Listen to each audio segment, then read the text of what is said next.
Hi guys, good morning. My name is Victor Sar and welcome to Mitsubishi Pink Motors Overwhelm. So ang ating ipipresent na unit ngayon ay si 2025 X-Force GLS CVT transmission po. So bago tayo mag-start, si X-Force po pala is nanalo siya ng 5-star safety ratings sa ginanap na ASEAN National Car Show Assessment Program. Okay po? So start tayo sa ating windshield ng ating sasakyan. Yung ating windshield is naka-insulated windshield na po siya, nilalens niya po yung ingay sa ating sasakyan.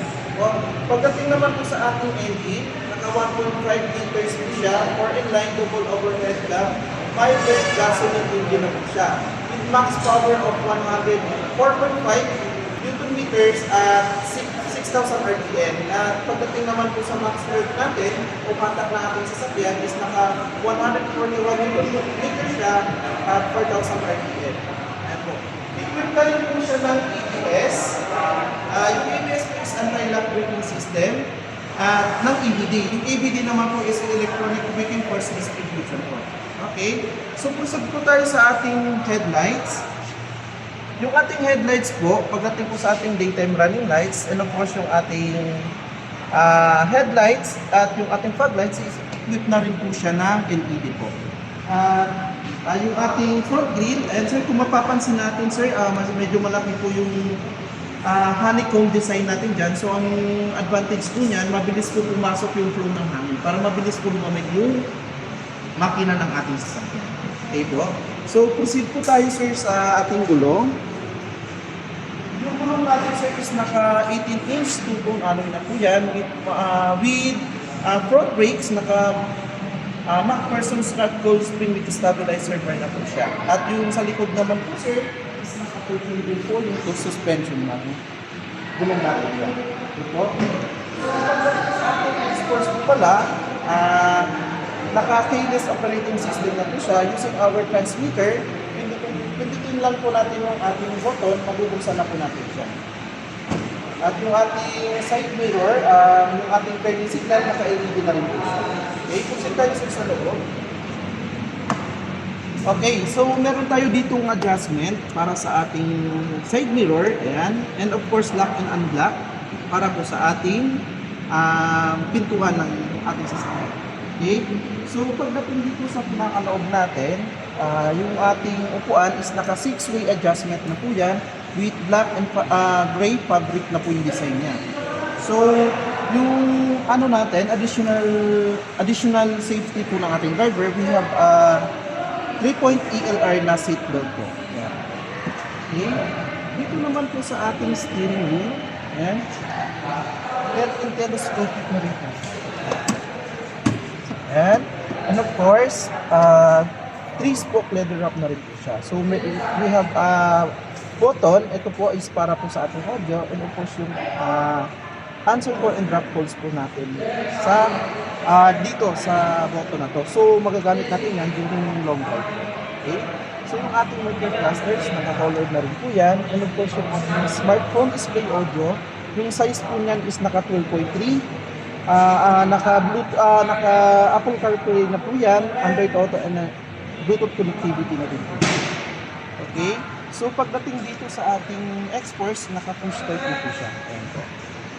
And then we have drive modes. For drive modes po, we have normal, wet, gravel, tsaka van po. So depende po sa atin yan sa pagda-drive po, ano po yung modes na gagamitin po natin. And then equip na rin po siya ng electronic parking brake and of course yung ating auto hold. Ayan po. At yung ano natin pala, speakers is made from Yamaha. Dynamic sound Yamaha premium na rin po siya. Okay? So dito po pala, meron po tayo dito cup holders. Ano ba? And of course, we have center console box po. So pwede natin siyang lagyan. So mini-maintain na po yung lamig dito sa loob nito. Kung ano man po ilalagay natin. Okay. And pwede rin siyang armrest. Okay, so proceed po tayo sir dito sa second row. Okay, dito naman po sa second row, we have charging point. Meron po tayo dito USB and Type-C na pwede natin isaksak. Yan, meron tayo ditong aircon na pwede po natin i-adjust kung ano po yung lamig na gusto natin dito sa second row. Okay, so yung ating fuel tank capacity, ayan po, 42 liters po siya. At gasoline po yung gas na magagamitin natin dyan, kay export. Okay, proceed tayo dito sa ating report.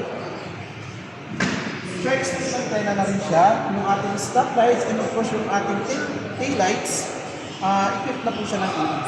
Okay, we have rear camera.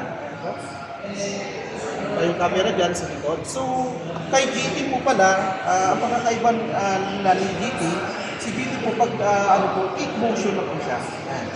Sensor na po siya. Pagka tinik natin, magbubukas na po siya. Ito. So, dito, seats. Dito naman po tayo seat.